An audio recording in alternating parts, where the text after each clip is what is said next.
Some more interesting events this week before we get into the Leonid meteor showers, which are peaking at the end of this week.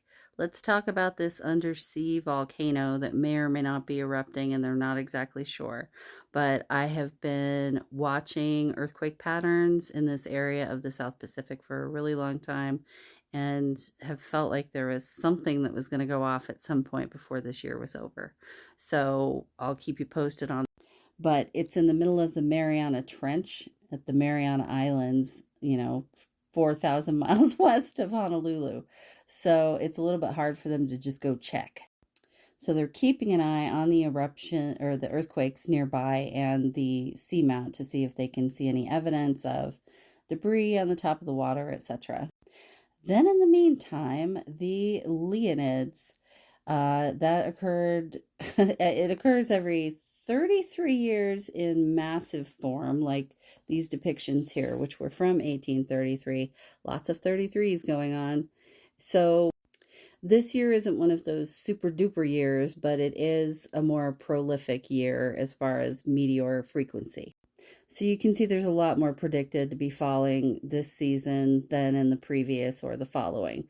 So we're going to be getting a lot of stuff coming at us. And one of the things that I found interesting when I was reading about this, it said a huge amount of matter, 13 tons of particles distributing around the Earth.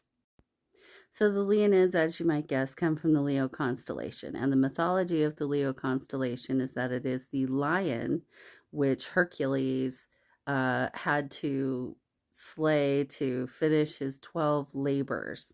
And this lion had impenetrable hide, could not be pierced with anything. And so he eventually wound up strangling the lion.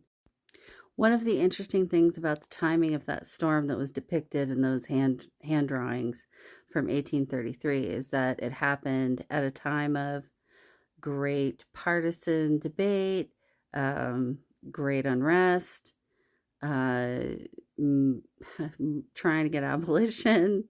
Um, there were a lot of Native American tribes that marked that period of time, and some even reset their calendars after that storm.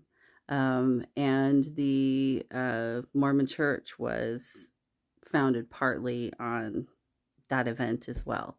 So quite interesting. So if there's something you're wrestling with right now and it feels like you can't unalive it, get creative for conquering whatever that challenge is that you may be facing.